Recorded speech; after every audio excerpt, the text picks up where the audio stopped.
भोजपुरी में अश्लीलता बर्दाश्त नहीं। अश्लील गीत गाने वाले गायकों का करें बहिष्कार। संविधान की 8वीं अनुसूची में भोजपुरी को करें शामिल। बिहार सरकार करे सेंसर बोर्ड का गठन।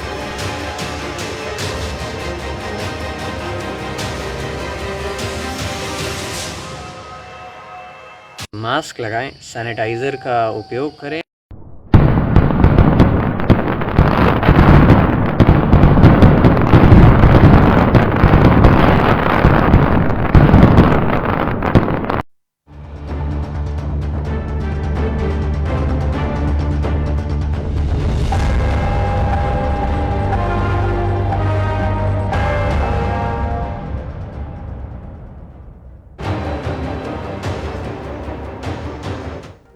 अयोध्या के मास्टर प्लान को लेकर पीएम की बैठक खत्म। बैठक में पीएम मोदी ने की विजन डॉक्यूमेंट पर चर्चा।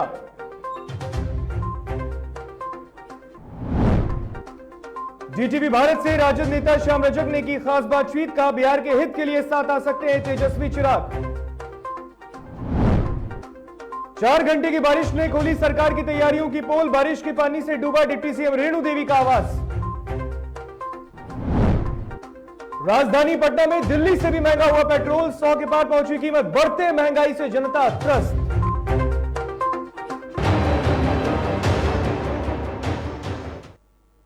नमस्कार, आप देख रहे हैं डीटीवी भारत और मैं हूं आपके साथ ऋतिक। खबरें विस्तार से। अयोध्या के विजन डॉक्यूमेंट को लेकर प्रधानमंत्री नरेंद्र मोदी की मीटिंग खत्म हो गई। करीब 1.5 घंटे तक चली इस मीटिंग में प्रधानमंत्री नरेंद्र मोदी के सामने अयोध्या के विकास कार्यों का विजन डॉक्यूमेंट रखा गया। इस दौरान विजन डॉक्यूमेंट पर गहनता से चर्चा की गई। तो वहीं बैठक में सूबे के मुखिया योगी आदित्यनाथ सहित दोनों डिप्टी सीएम केशव प्रसाद मौर्य और दिनेश शर्मा समेत बाकी अधिकारी शामिल हुए। बता दें कि यह बैठक पीएम मोदी की अध्यक्षता में वर्चुअल तरीके से की गई। बैठक में आवास विकास के प्रमुख सचिव अयोध्या को लेकर विजन डॉक्यूमेंट पेश किया गया। इसमें बताया गया कि अब तक कितने विकास कार्य पूरे हो चुके हैं और किन कामों पर भविष्य में काम होने जा रहा है।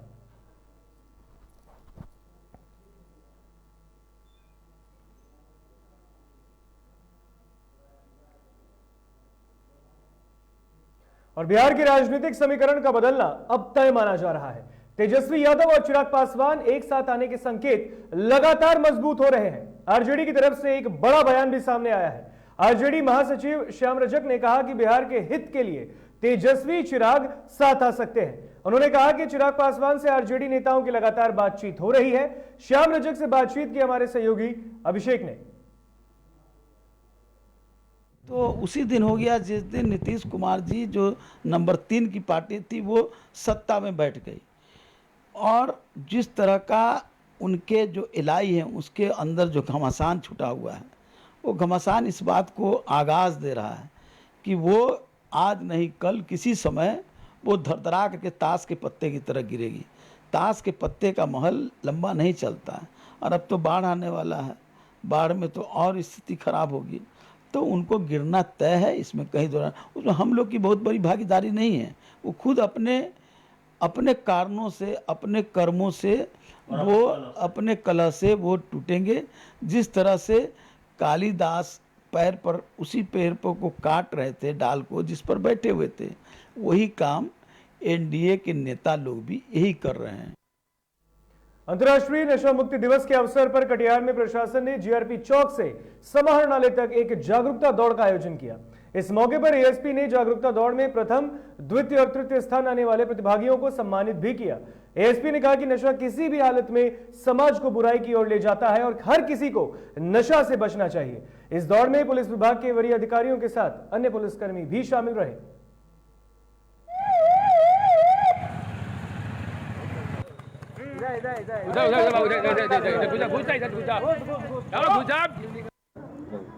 आज अंतर्राष्ट्रीय नशा मुक्ति दिवस के अवसर पर बिहार पुलिस कटिहार की तरफ से जागरूकता दौड़ का आयोजन किया गया। जो जागरूकता दौड़ जीआरपी चौक से लेकर समाहर नाले तक आकर समाप्त हुई। इस दौड़ में हमारे साथ एसडीपीओ सदर, DSP traffic, DSP probationer, major साहब, जीपी प्रभारी, एमटी प्रभारी, सहायक थाना प्रभारी, नगर थाना प्रभारी। महज 4 घंटे की बारिश ने सरकार के बाढ़ से निपटने के दावों की पोल खोलकर रख दी है। आम तो आम, अब खास लोगों के घर तक भी बारिश का पानी पहुंच चुका है, वो भी बिहार की डिप्टी सीएम रेणु देवी के आवास तक, जिसका जायजा लिया संवाददाता उत्कर्ष ने। बीती रात राजधानी पटना में करीब 4 घंटे बारिश हुई, जिसके बाद जो जलजमाव हुआ है उसकी स्थिति आप यहाँ पर देख लें कि ये बिहार के उप मुख्यमंत्री रेणु देवी का घर है, बिहार की मुख्यमंत्री भी हैं, और साथ साथ ये तस्वीरें देखें कि कैसे 4 घंटे के बारिश में क्या स्थिति हो गई है। जो जलजमाव हो गया है उप मुख्यमंत्री के आवास पर, वो देखने लायक है, क्योंकि हम देखिए पानी कितना है, करीब घुटने भर यहाँ पानी जमा हुआ है। सरकारी आवास है, पानी निकलने का कोई ऑप्शन नहीं बचा हुआ है। देख लीजिए कितना ज़्यादा पानी जमा हुआ है, क्योंकि एक तरफ सरकार कहती है कि कितना भी बारिश हो जाए हम 4 घंटे के अंदर राजधानी पटना का सारा पानी निकालने में सक्षम है। दूसरी तरफ नगर निगम की भी पोल खुली है, और आज देख लीजिए केवल 4 घंटे की बारिश में क्या स्थिति है, क्योंकि 4 घंटे की ही बारिश हुई है। रात में कितनी ज़्यादा बारिश हुई आप देख लें कि जो सारे इलाके हैं वो लग रहा है कि पानी में जलमग्न है, कि जहाज़ का सहारा लेना पड़ सकता है, इतना ज़्यादा पानी आ गया है। करीब घुटने भर से ज़्यादा पानी यहाँ लगा हुआ है। उप मुख्यमंत्री जो हैं वो अपने आवास पर हैं ज़रूर, लेकिन ये देख लें कि आवास के बाहर की क्या तस्वीरें कि कितना ज़्यादा पानी लगा हुआ है। ऐसे में दो चीज़, एक तो कोरोना का संक्रमण बिहार में ज़रूर कम हुआ है, लेकिन इस पानी और जलजमाव की वजह से जिस तरीके से बिहार में अलग बीमारियां फैल सकती हैं, पानी के जलजमाव के कारण कई सारी बीमारियां फैलती हैं। और दूसरी तरफ ये जो तस्वीरें हैं कि उप मुख्यमंत्री के घर की, अगर ऐसा ये हाल है तो जब वीवीआईपी एरिया में ये हाल हो सकता है तो अन्य जगहों पे क्या होगा पटना का, क्योंकि 4 घंटे की ही महज बारिश हुई है। और उसके बाद ये तस्वीरें देखें, ये उनके सुरक्षाकर्मी हैं उनके आवास पे रखरखाव के लिए, लेकिन आवास में तो सिर्फ पानी और पानी ही जमा हुआ है। ऐसे में सरकार साफ तौर पर विफल है, क्योंकि सरकार कह ज़रूर रही थी कि हम केवल 4 घंटे। तो तस्वीरें सब कुछ बयां कर रही है। आपदा प्रबंधन विभाग की मंत्री भी हैं रेणु देवी और बिहार की डिप्टी सीएम, और इस तरीके के जो बात उन्होंने आज से 3-4 दिन पहले जब उन्होंने एक प्रेस वार्ता की, उन्होंने कहा कि बाढ़ से निपटने के लिए आपदा प्रबंधन विभाग लगातार मशक्कत कर रहा है, काम कर रहा है बिहार सरकार। लेकिन जब 4 घंटे की बारिश ने डिप्टी सीएम के आवास को ही पानी से लबालब कर दिया है, तो आप सोचिए कि जब बाढ़ आएगी तो बिहार की क्या स्थिति होने वाली है, और इस पर सरकार को गहनता से सोचना चाहिए। चलिए बढ़ते हैं खबरों में आगे। मानसून की दस्तक के साथ झमाझम बारिश ने पटना नगर निगम समेत कई विभाग की व्यवस्था की पोल खोलकर रख दी। बीती रात झमाझम बारिश में नालंदा मेडिकल कॉलेज अस्पताल परिसर में भी पानी जमा हो गया था। वहीं मेडिसिन विभाग में हर बार की तरह जलजमाव की स्थिति है, लेकिन अस्पताल प्रशासन की मुस्तैदी से काफी मुशक्कत के बाद वार्ड से पानी को निकाला गया। बहुत ज़्यादा परेशानी देखते हैं, इसमें से पेशेंट 3-4 पेशेंट भाग गया है बाहर बारिश को लेकर। कौन वार्ड है ये सी वार्ड है, मेडिसिन का? मेडिसिन सी वार्ड, NMCH। क्या चीज़ का पानी है? बरसात का पानी है, जो कि यहाँ बरसात का पानी बाहर से ही अंदर चल जाता है, और यहाँ पे कितने सारे पानी ड्रेनेज भी है, बिल्डिंग में चुकता है पानी। राजधानी पटना में रात भर की बारिश ने नगर निगम की पोल खोलकर रख दी, तो पटना की सड़कों पर जल जमाव की स्थिति है, जिसे लेकर विपक्ष ने नीतीश सरकार पर हमला बोला। और इसी कड़ी में पटना में कांग्रेस प्रवक्ता राजेश राठौर ने सरकार पर निशाना साधा है। तो बता दें कि जल जमाव की स्थिति को लेकर अब विपक्ष भी सरकार पर हमलावर है, और लगातार विपक्ष की तरफ से बयानबाजी आ रही है, और तीखी बयानबाजी नीतीश सरकार पर आ रही है। और ये भी कह रहे हैं, और इस कड़ी में कांग्रेस के जो प्रवक्ता है पटना में राजेश राठौर, उन्होंने नीतीश सरकार पर खरी खरी सुनाई है। और इसके साथ ही उन्होंने कहा है कि जब आम जनता के ये हाल है, जब वीवीआईपी के ये हाल है, तो आम जनता का क्या होगा। तस्वीरें सब कुछ बता रही है। अब आप सुनिए कि कांग्रेस के प्रवक्ता क्या कुछ कह रहे हैं। 4 साल से स्मार्ट सिटी की बात की जा रही थी, वो स्मार्ट सिटी कहाँ है? स्मार्ट सिटी में कितने प्रतिशत काम हुए? जल जमाव जिस प्रकार से पटना में होता है, लगता है कि 16 साल की निरंतर सरकार क्या किया। और एक जवाब आता है कि जल निकल जाएगा, कानून अपना काम कर रहा है, उप मुख्यमंत्री जी के आवास डूबा हुआ है। तो पिछले बार उप मुख्यमंत्री सुशील मोदी स्वयं डूब गए थे, इस बार उप मुख्यमंत्री जी का आवास डूब गया है। अखिल भारतीय किसान संघर्ष मोर्चा समन्वय समिति की ओर से पटना के डाक बंगला चौराहे पर नए कृषि बिल के खिलाफ प्रतिरोध मार्च निकाला गया, और इस दौरान समिति की ओर से तीनों कृषि कानूनों को वापस लेने की भी मांग की गई।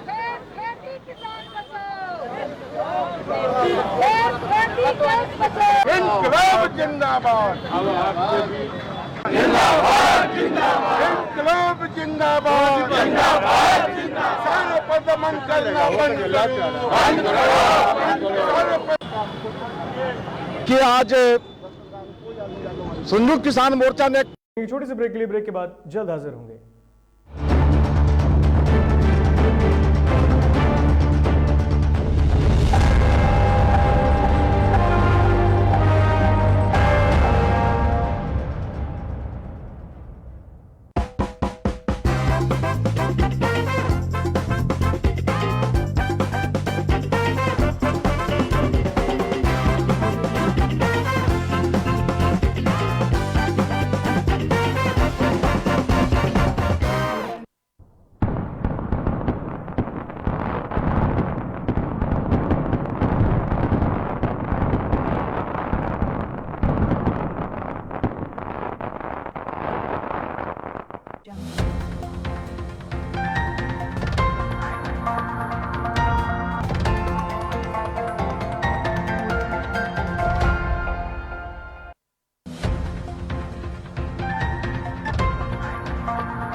गरीबों को मिल रहा चावल और आटा,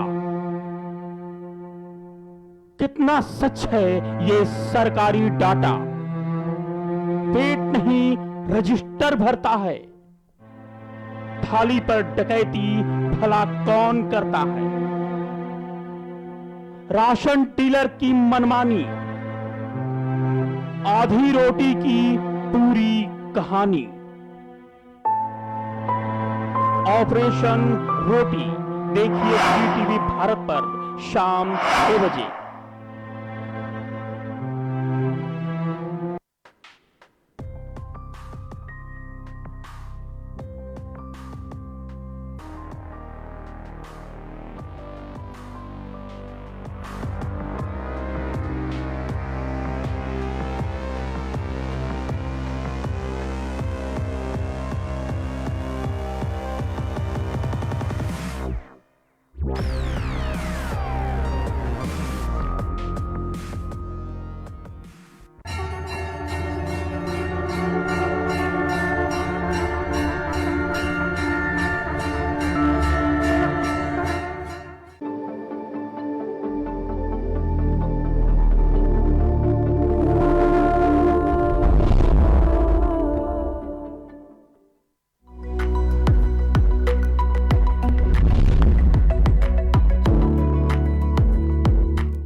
ब्रेक के बाद एक बार फिर स्वागत है आपका टीवी भारत में। बढ़ते हैं खबरों में आगे। पटना के एग्जीबिशन रोड चौराहे स्थित पेट्रोल पंप के लापरवाही के कारण सुबह से कई लोगों की गाड़ियां खराब हो गईं। पेट्रोल पंप संचालक द्वारा बरसात का पानी मिला हुआ पेट्रोल और डीजल लोगों की गाड़ियों में भर दिया गया, जिसके कारण गाड़ियां खराब हो गईं और लोगों ने जब इसकी शिकायत की तो पेट्रोल पंप की तरफ से काफी देर तक इसकी सुनवाई भी नहीं हुई। जब लोगों ने पेट्रोल पंप के खिलाफ आक्रोश व्यक्त किया तब जाकर पेट्रोल पंप संचालक द्वारा लोगों को गाड़ी ठीक कराने का आश्वासन दिया गया।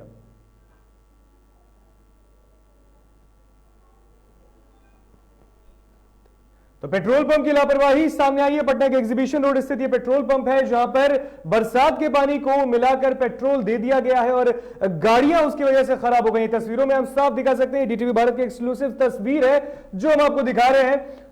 बरसात के पानी मिलाकर कहीं ना कहीं अब साफ ये बताता है कि ये लापरवाही कितनी बड़ी है। कई लोगों की गाड़ियां खराब हो गई हैं, जहां पर एक तरफ पेट्रोल में और डीजल में बरसात का पानी मिलाकर जब पेट्रोल दिया गया गाड़ियों में तो गाड़ियां ही खराब हो गई है और उसके बाद पेट्रोल पंप के संचालक को इसकी शिकायत की गई।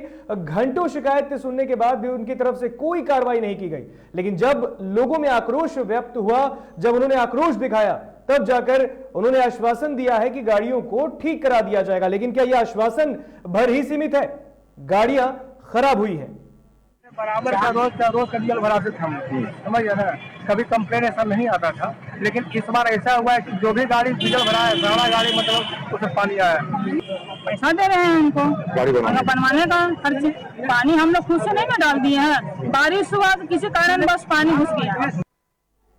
और इस पर अधिक जानकारी के लिए हमारे साथ संवाददाता निषेध जुड़े। निषेध, पेट्रोल तो एक तरफ महंगा हो ही रहा है और दूसरी तरफ अब बरसात का पानी मिला के दे दिया जा रहा है, क्या है ये सब? बिल्कुल ऋतिक, आज इसको पेट्रोल पंप वाले की गलती कहें या फिर सरकार की गलती कहें, क्योंकि जिस तरीके से 4 घंटे की बरसात में राजधानी पटना में कई जगह जल जमाव की स्थिति उत्पन्न हो गई और सरकार के उन तमाम दावों की पोल खुल गई जो सरकार कर रही थी बरसात होने से पहले। लेकिन जब बारिश हुई इतनी देर, कई जगह जल जमाव हुआ और जो पेट्रोल पंप एग्जीबिशन रोड के पास ये पेट्रोल पंप का घटना है, वो पेट्रोल पंप थोड़ा निचले इलाके में था और जिसके कारण जब बारिश हुआ तो बरसात का पानी उस पेट्रोल पंप में नीचे घुसा और उसके साथ वो पेट्रोल और डीजल में मिल गया। और उसके बाद जो भी लोग वहां पे पेट्रोल डलवाने गए तो उस पेट्रोल के साथ साथ उनको पानी मिला हुआ पेट्रोल और डीजल उनकी गाड़ी में डला और उनकी गाड़ी खराब हो गई, इंजन खराब हो गया क्योंकि पानी घुस गया इंजन में उनके। तो कहीं ना कहीं इसको सरकार की भी चूक कहेंगे और पेट्रोल पंप की भी चूक कहेंगे, लेकिन पेट्रोल पंप वाले ने अपनी गलती को सुधारा और जो संचालक थे उन्होंने जो गाड़ियां खराब हुई थी उनकी गाड़ियों को बनवाने के लिए भेज दिया। लेकिन सरकार की सबसे बड़ी लापरवाही ये देखने को मिली कि जो जल जमाव की स्थिति पटना में हुई थी, अब आप इससे अंदाजा लगा सकते हैं कि उप मुख्यमंत्री तक का घर डूब गया रेणु देवी जी का। तो ये कहीं ना कहीं जनता में भी आक्रोश इसको देखने को मिल रहा है इसको लेकर। बिल्कुल बिल्कुल, तमाम जानकारी के लिए बहुत बहुत शुक्रिया आपका। तो बता दें कि ये पेट्रोल पंप की कारस्तानी है जहां पर पानी, बरसात का पानी मिलाकर दे दिया गया और गाड़ियां खराब हो गई। हालांकि पेट्रोल पंप के जो संचालक है उन्होंने कहा है कि गाड़ियों को ठीक करा दिया जाएगा। चलिए बढ़ते हैं खबरों में आगे। लखीसराय जिले के सूर्यगढ़ा थाना क्षेत्र के NH 80 पर खिलौने की घूम घूम कर फेरी करने वाले एक 25 वर्षीय युवक मोहम्मद शमशेर की सड़क पार करने के दौरान वाहन की चपेट में आने से मौत हो गई। हर दिन की तरह मृतक खिलौने की फेरी करने सूर्यगढ़ा थाना क्षेत्र आया। वहीं घटना की सूचना मिलते ही मौके पर पहुंची पुलिस ने शव को कब्जे में लेकर पोस्टमार्टम के लिए अस्पताल भेजा है और मामले की जांच कर रही है।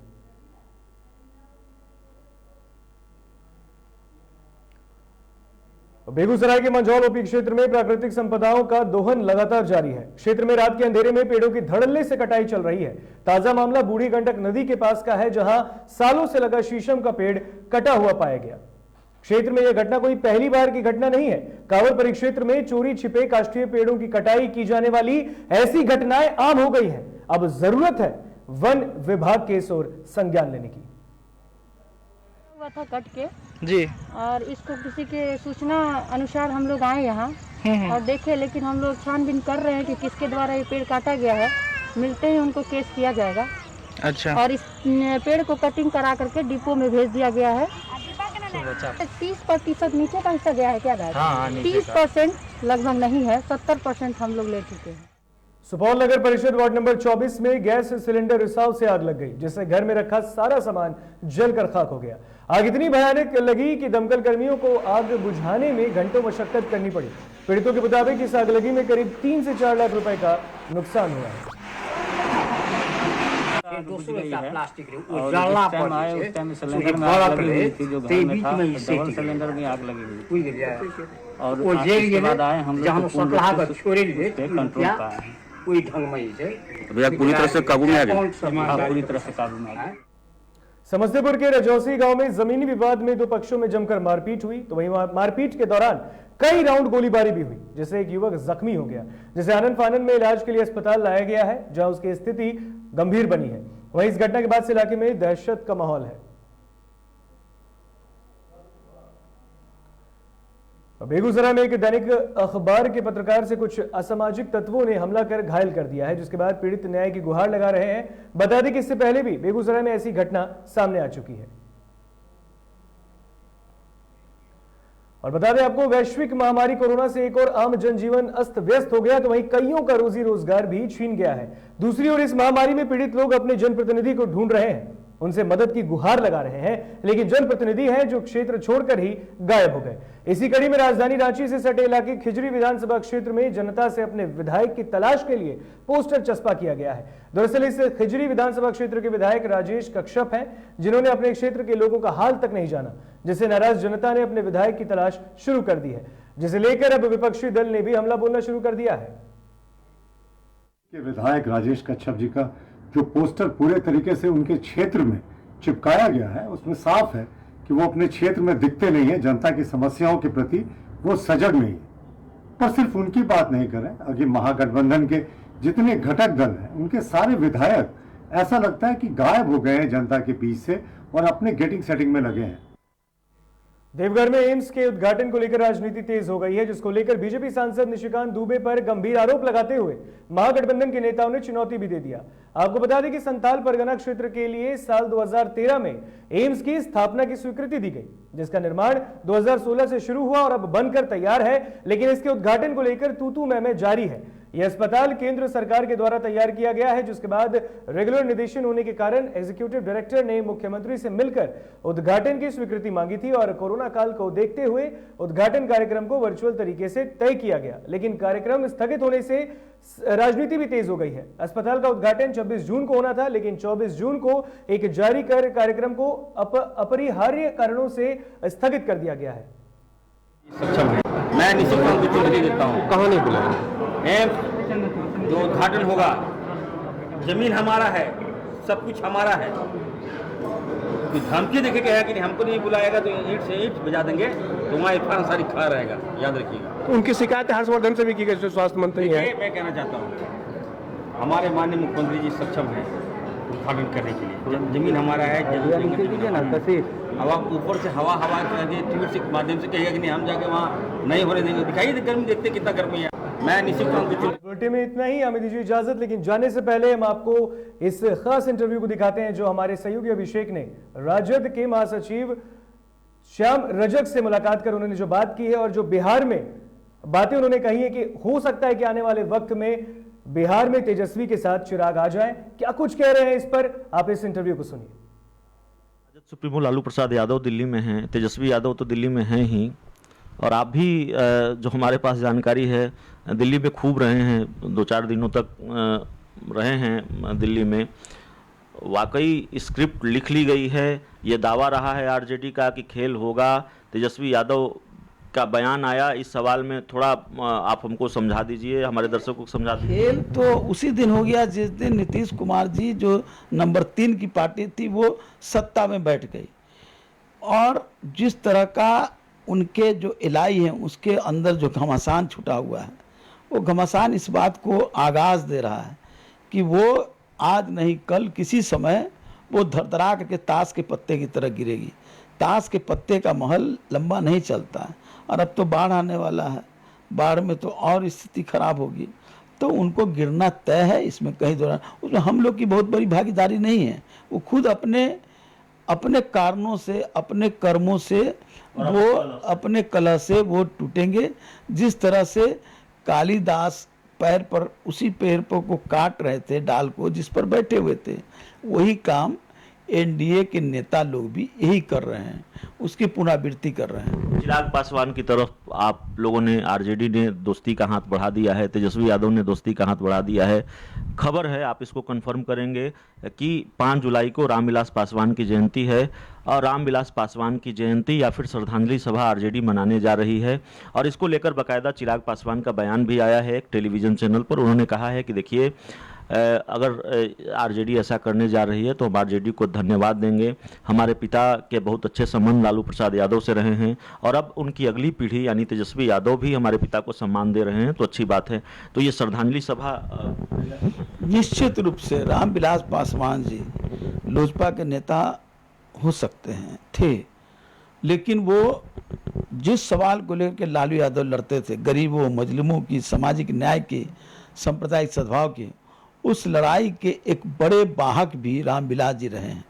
और आपको याद होगा जब एनडीए के लोगों ने, नीतीश कुमार जी ने साजिश कर करके रामविलास जी को लोकसभा में परास्त करने का काम किया, तो लालू यादव जी ने कहा कि रामविलास पासवान जैसे लोगों को संसद में जाना चाहिए और संसद में अपनी आवाज़ बुलंद करना चाहिए गरीबों की, जनता की, और उन्होंने अपने कोटा से राज्यसभा में उनको भेजने का काम किया। ये कोई मरम्मत नहीं किया था, वो बिहार की जनता के सवाल के लिए और उन गरीब मजलूमों की आवाज़ के लिए रामविलास जी को उन्होंने भेजने का काम किया था। रामविलास जी बराबर दलितों की, गरीबों की, सब लोग की बात करते रहे हैं। तो निश्चित रूप से आज वो हमारे बीच नहीं है। 5 जुलाई को हमारा 25वां सालगिरह भी है, हमारी पार्टी का और सालगिरह है, स्थापना दिवस है। 1997 5 जुलाई को हम लोगों ने ही उस समय गठन किया था लालू यादव के नेतृत्व में, और जो सवाल थे गरीबों के सवाल को लेकर करके, और 5 जुलाई को ही रामविलास जी की जयंती है। आज वो हमारे बीच नहीं है, तो हमारा कर्तव्य बनता है कि हम उनकी जयंती मनाएं, क्योंकि वो जयंती उन लोगों का इसलिए मनाते हैं कि हम भी अपने आप को गौरवान्वित महसूस करें और गरीबों को ये लगे कि हाँ, उनकी आवाज़ बुलंद करने वाले लोगों को हम याद कर रहे हैं। इसलिए हम रामविलास जी की जयंती हम मनाने का काम राष्ट्रीय जनता दल कर रहा है। हम पहले जयंती मनाएंगे, उनकी श्रद्धांजलि देंगे, उनको पुष्पांजलि करेंगे।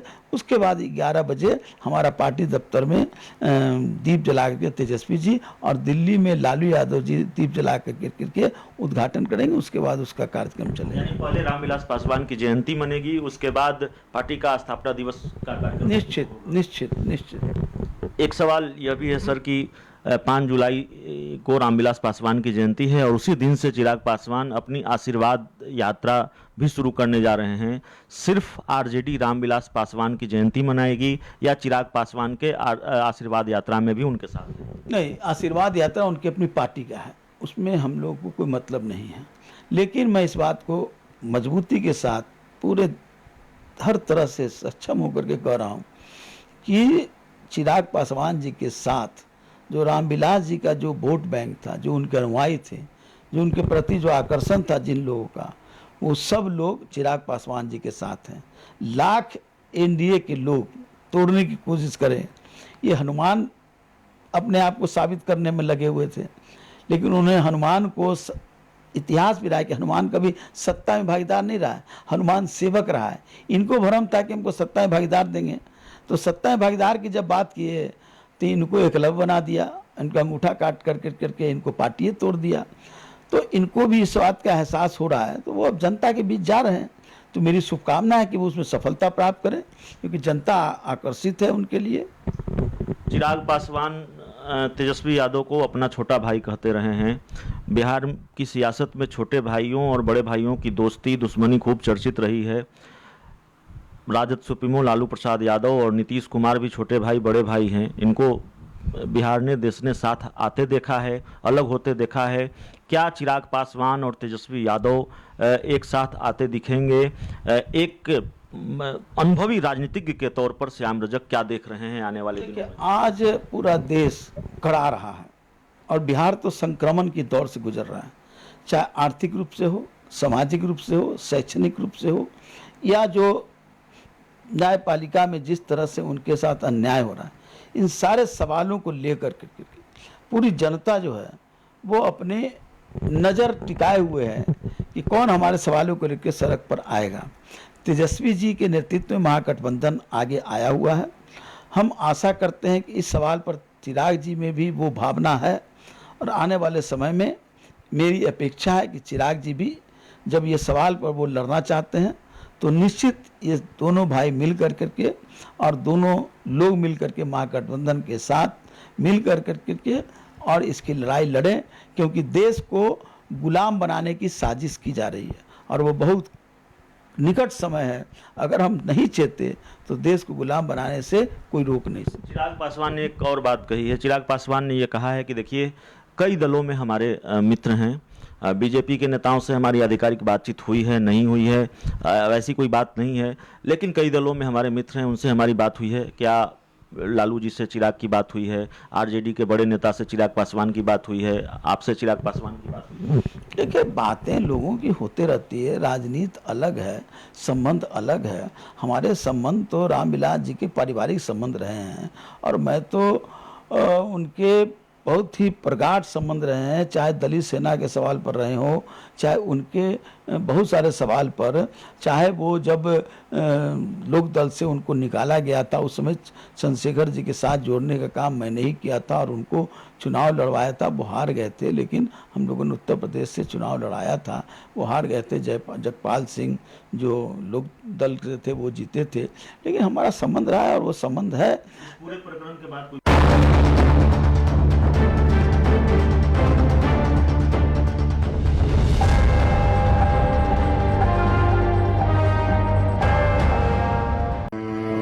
गरीबों को मिल रहा चावल और आटा,